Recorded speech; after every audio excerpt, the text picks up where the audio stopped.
क्या आपको याद है कि आपने पहली बार कंप्यूटर कब यूज किया था? अच्छा चलो ये याद नहीं तो क्या ये याद है कि आपने पहला कंप्यूटर अपना कब खरीदा था? बहुत सारे लोग कहते हैं कि मेरे पास ये रिसोर्स नहीं था, वो रिसोर्स नहीं था। तो इस वीडियो को पूरा देखने के बाद आपको पता चल जाएगा कि कम रिसोर्स में भी इंसान आगे बढ़ सकता है। उसे आगे बढ़ने से कोई नहीं रोक सकता अगर उसके पास इच्छा शक्ति हो तो आपसे रिक्वेस्ट है कि ये वीडियो पूरा देख कर जाइएगा। तो वीडियो शुरू करने से पहले आपसे रिक्वेस्ट है कि अगर आपने चैनल को सब्सक्राइब नहीं किया है तो प्लीज प्लीज प्लीज चैनल को सब्सक्राइब कर दें। वही बेल आइकन है उसे भी दबा दें ताकि नेक्स्ट वीडियो जब भी अपलोड होगा वो आपसे मिस ना हो। तो चलिए शुरू करते हैं।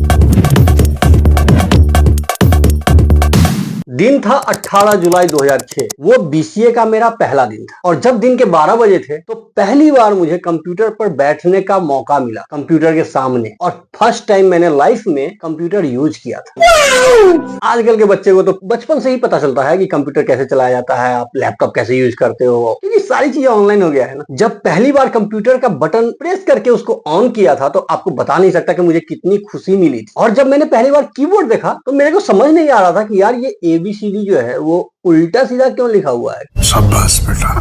कहीं क्यू है तो कहीं आर है, बी कहीं और है, ए कहीं और है, समझ में नहीं आ रहा था। इसको सीरियल वाइज भी तो लिख सकते थे, लेकिन नहीं, उसको उल्टा ही लिखना था। पहले तो ए से जेड तक ढूंढने में ही काफी टाइम लग गया कि भैया ए से जेड तक सारा अक्षर है कहाँ। समझ रहे हो?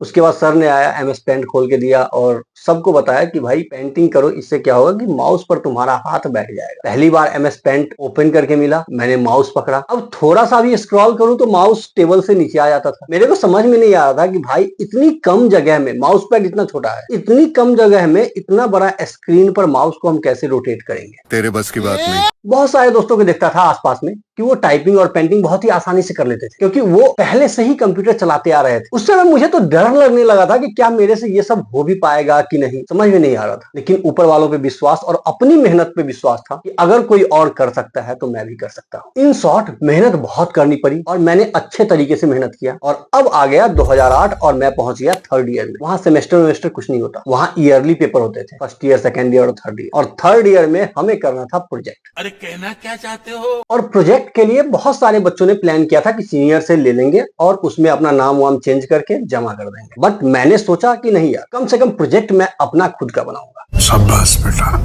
और अपना खुद का प्रोजेक्ट बनाने के लिए चाहिए था कंप्यूटर, क्योंकि क्लास में जो लेबोरेटरी होता है उसमें सिर्फ 3 घंटे का समय होता था और 3 घंटे में भी एक स्टूडेंट को 1.5 घंटा मिलता था, क्योंकि एक सिस्टम पर 2 बच्चे बैठते थे। तो 1.5 घंटे में आप प्रोजेक्ट खत्म नहीं कर सकते। इसके लिए आपको अपना कंप्यूटर चाहिए होता है ताकि आप घर पर बैठकर उसको खत्म करो, प्रोजेक्ट बनाओ। मैंने पापा से कहा कि मुझे 24-25 हजार रुपए की जरूरत है, खत्म, क्योंकि मुझे कंप्यूटर खरीदना पड़ेगा। पापा ने सूद पर कर्ज लेकर 25 हजार रुपए मुझे दिए और 18 नवंबर 2008 को मैंने अपना पहला कंप्यूटर खरीद लिया। पैसा ही पैसा होगा। हमारे इधर ना बैंक से लोन नहीं लिया जाता था, लोगों से कर्ज लिया जाता था एज ए लोन, और वो जो सूद होता था वो मंथली दिया जाता था। रुको जरा, सबर करो। ये कंप्यूटर बहुत ही पुराना था, dual core processor with 2GB RAM और 256GB हार्ड डिस्क। और ये कंप्यूटर मुझे 24,800 रुपए का पड़ा था। और अब कंप्यूटर आने के बाद मैंने दिन रात एक कर दिया प्रोजेक्ट बनाने के लिए। हमारे यहाँ लाइट की प्रॉब्लम होती थी, तो इस वजह से मैं रात में प्रोजेक्ट बनाता था और फाइनल ईयर में मैंने जावा में प्रोजेक्ट बनाकर सबमिट कर दिया।